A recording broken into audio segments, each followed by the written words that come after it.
Fast, focused, and fearless. Here's everything you need to know as you jumpstart your day. I'm Diego Castro. The Foreign Affairs Department has raised the crisis status in Sudan to alert level 3 due to the ongoing conflict in the country. In a statement, the agency assures the public that the Philippine Embassy in Cairo is continuously monitoring the situation and is providing repatriation assistance to Filipinos in the war-torn nation. On Wednesday, 300 Filipinos have been evacuated from the capital Khartoum, carried by 7 buses. However, some 71 Filipinos who have been earlier evacuated remain stranded at the border to Egypt as they are still in need of an entry and exit visa. The problem is the stranded Filipinos no longer have funds to get these visas. The DFA says it's ready to process the documents of those still stranded at the border. But the agency admits that the process to get Filipino evacuees to Cairo could take some time, as Egypt does not allow people with a lack of documents to cross the border. The agency notes that many of those who requested to be evacuated from Sudan were undocumented. We are sorry kung nahihirapan pumasok. Nakikiusap din kami sa Egyptian Foreign Ministry para huwag nabigyan ng complication. Iba sa kanila wala kasi passport din. Wala silang iba sa kanila. Siyempre wala silang lahat ng visa. So isa pa yan, no? Kaya kailangan ayusin pa. Meanwhile, Philippine Ambassador to Egypt, Ezedin Tago, and Vice Consul Boher Kapati figured in a road accident while on their way to reach the Egypt-Sudan border. The vehicle carrying the 2 diplomats even rolled over twice. But the DFA says Tago was unharmed and is now in the city of Aswan to facilitate the entry of Filipino evacuees. Kapati also survived the accident. The U.S. is quick to clarify that the Balikatan exercise is not intended for muscle flexing towards China. This comes after American and Filipino troops fired rockets and sank a ship to showcase how forces of the two nations can work together to destroy an approaching enemy vessel. Gio Robles with the report. In what seems to be a rare move from President Bongbong Marcos, the chief executive attended the culminating activity of the biggest balikatan between the U.S. and the Philippines. This is the first time Marcos witnessed the live fire drill since military exercises kicked off over 2 weeks ago, and a few days before his scheduled 6-day working visit to Washington, D.C. on Sunday. This year's Balikatan is marked with many firsts. The highlight was the exercise which aimed to sink the Navy's decommissioned BRP Pangasinan. Equipped with state-of-the-art aerial and naval assets, over 1,000 Filipino and American soldiers joined forces during the simulation. The AFP stressed that the exercise will enhance the interoperability of American and Filipino forces in conducting combined joint operations in maritime and territorial defense. Marcos was not able to meet the press, but speaking to local and foreign media, Balikatan spokesperson Colonel Michael Lohico said that the president lauded the combined joint drills. The president watched the exercise and he understands the challenges that is entailed in doing a combined operation at this level. And from that, the appreciation of the president is what we came out with. In the same interview, the United States emphasized yet again that Balikatan is not directed at China amid growing dispute at the West Philippine Sea and Taiwan Strait. We've been called upon to train together, and we learn from that. That key element of partnership and resolve is far stronger than any other measure of technical prowess, any other measure of exploding targets, or any other measure of offensive and defensive capability. In translation, shoulder to shoulder, that doesn't mean weapon to weapon, it really means family. On the other hand, when asked whether the country will procure all modern weapon, equipment, and assets used in this year's Balikatan with the U.S., Lohico had this to say.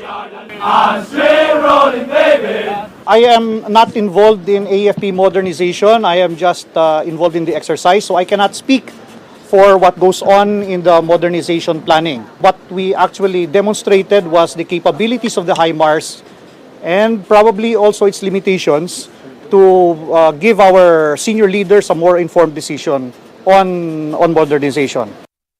For News 5, Gio Robles, We Are One News.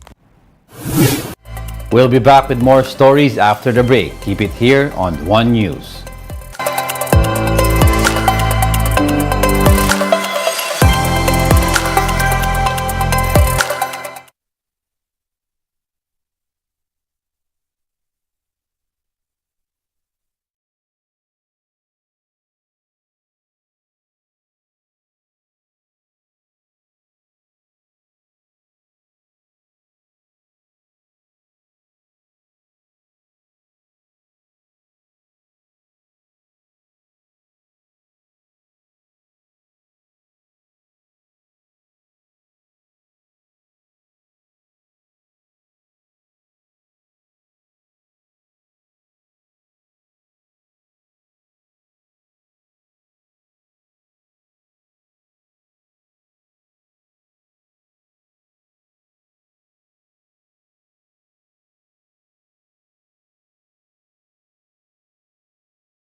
You're still watching One News Now. I'm Diego Castro.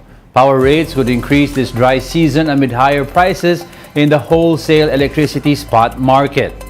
The Independent Electricity Market Operator of the Philippines said Western prices are up by 16% this month. That is due to higher demand and increased usage of appliances, particularly in Luzon and Visayas. Still, Meralco assured its customers of enough power supply under its agreement with an Aboitiz power subsidiary.